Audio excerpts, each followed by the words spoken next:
మావోయిస్టులకు మరో భారీ ఎదురుదెబ్బ తగిలింది. ఛత్తీస్గఢ్ లో జరిగిన 2 ఎన్కౌంటర్లో 30 మంది మావోయిస్టులు మృతి చెందారు. భద్రతా బలగాలు మావోయిస్టుల కాల్పులతో దండకారణ్యం ఏర్పెక్కింది.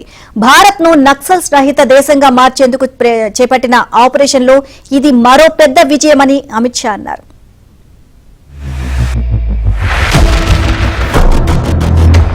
ఛత్తీస్గఢ్ దండకారణ్యం మరోసారి కాల్పులతో మార్మోగింది. ఒకే రోజు బీజాపూర్, కాంకేర్ జిల్లాలో జరిగిన వేర్వేరు ఎన్కౌంటర్లలో 30 మంది మావోయిస్టులు మృతి చెందారు. ఈ ఎదురు కాల్పుల్లో ఓ జవాన్ కూడా అమరుడు అయినట్లు అధికారులు వెల్లడించారు. బీజాపూర్, దంతెవాడ జిల్లాల సరిహద్దుల్లో ఉన్న గంగలూరు పరిధి ఆండ్రి అడవుల్లో నక్సల్స్ నక్కినట్లు నిఘా సమాచారం వచ్చింది. దీంతో జిల్లాల నుంచి సంయుక్త బలగాలు ఉదయం నుంచి అడవుల్లో కూంబింగ్ ఆపరేషన్ చేపట్టాయి. ఈ క్రమంలో ఇరు వర్గాల మధ్య భారీ ఎదురు కాల్పులు జరిగాయి. మావోయిస్టులకు భారీ నష్టం వాటిల్లినట్లు అధికారులు వెల్లడించారు. ఈ ప్రాంతంలో 26 మంది మావోయిస్టుల మృతదేహాలను గుర్తించినట్లు తెలిపారు. ఘటనా స్థలంలో పెద్ద ఎత్తున ఆయుధాలు, పేలుడు పదార్థాలను స్వాధీనం చేసుకున్నారు. బీజాపూర్ ఎదురు కాల్పుల్లో ఓ జవాన్ కూడా ప్రాణాలు కోల్పోయినట్లు అధికారులు వెల్లడించారు. माओवादी कैडर के विरुद्ध में एक अभियान संचालित की जा रही थी।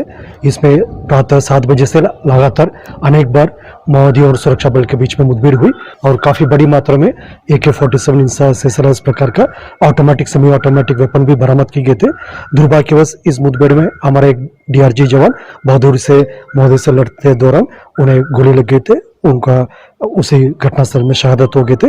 इसके बावजूद सुरक्षा बल द्वारा भी लगातार ये रेखा में ऑपरेशन जारी रखा है। అదే సమయంలో కాంకేర్ జిల్లాలోని ఎన్కౌంటర్ జరిగింది. DRG, BSF సిబ్బంది సంయుక్తంగా జరిపిన ఆపరేషన్ లో 4 మావోయిస్టులు మృతి చెందారు. 2 జిల్లాల్లోనూ ప్రస్తుతం యాంటీ నక్సల్స్ ఆపరేషన్ కొనసాగుతోంది. మరణాల సంఖ్య మరింత పెరిగే అవకాశం ఉన్నట్లు తెలుస్తోంది. ఛత్తీస్గఢ్ లో ఈ ఏడాది చోటు చేసుకున్న ఎన్కౌంటర్లలో ఇది 2వ అతిపెద్ద ఘటన. ఫిబ్రవరి 9న బీజాపూర్ జిల్లాలో జరిగిన ఎదురు కాల్పుల్లో 31 మంది మావోలు హతమయ్యారు. మొత్తంగా ఈ ఏడాది ఇప్పటి వరకు పలు ఎన్కౌంటర్లలో దాదాపు 90 మంది నక్సల్స్ మృతి చెందినట్లు అంచనా.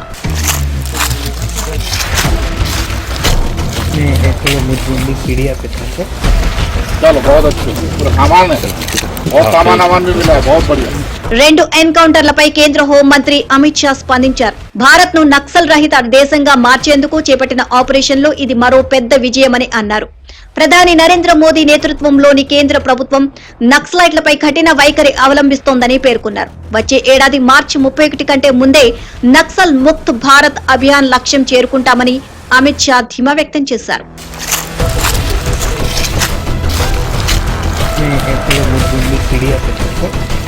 चलो बहुत अच्छे, सामान है, बहुत सामान भी मिला है, बहुत बढ़िया।